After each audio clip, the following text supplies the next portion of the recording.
माणसाने विचार करायला पाहिजे की नाही?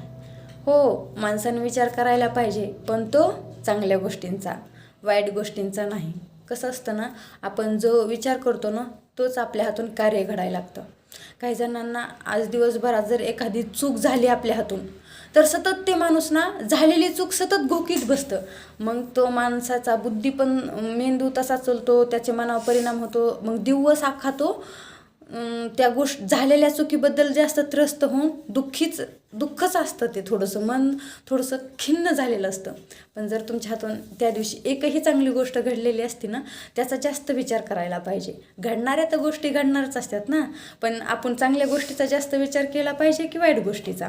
तर पण आज घडलेल्या दिवसभरात किंवा आयुष्यात आपल्या ज्या चांगल्या आपल्या गोष्टी घडल्यात आयुष्यामध्ये, त्याचा जास्त विचार केला ना मन प्रसन्न राहतं. मेंदू पण आपल्या चांगलं चांगलं कार्य करायला लागतो आणि मेंदू पण एकदम तेज राहतो.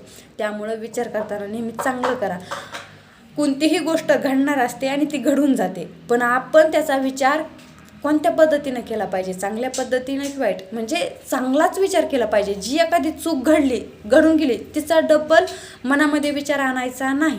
आणि जी चांगली घडली तर यापेक्षा उद्याच्याला चांगली घडावी म्हणून त्याचा प्रयत्न केला पाहिजे. आणि वाईट गोष्ट घडून गेलेली त्याचा सतत विचार करत बसायचा नाही. त्याचे परिणाम आपल्या मनावर होतात, आपल्या बुद्धीवर होतात. जसा विचार करू तसं आपले इंद्रिय पण चालतात आणि तसेच आपला मेंदू पण चालतो. त्यामुळे नेहमी चांगले विचार करा आणि चांगलं विचार करून आनंदाचे दिवस जगा. जसं म्हणतात ना, जैशी करणी वैशी भरणी, जसे विचार करतान तसेच तुमचे इंद्रिय पण चालतात आणि तसं तुमचं मन मेंदू पण तसाच तुम्हाला पुढे ढकलेन. चांगले विचार केलं तर तुम्ही नेहमीच आयुष्यामध्ये चांगलंच राहाल आणि चांगलंच तुमच्या हातून कार्य घडेल. वाईट विचार केला तर नेहमी प्रत्येक गोष्ट तुमची चांगली जरी झाली तर तुम्हाला वाटेल बापरे, ह्यात माझी काहीतरी चूक झाली नाही ना. मग आपले जसं विचार करतो ना तसंच आपल्याला सतत वाटायला लागतं. मग जे काही करताना ते चांगलंच, मी माझ्या पद्धतीनं चांगलं केलंय असाच विचार करा.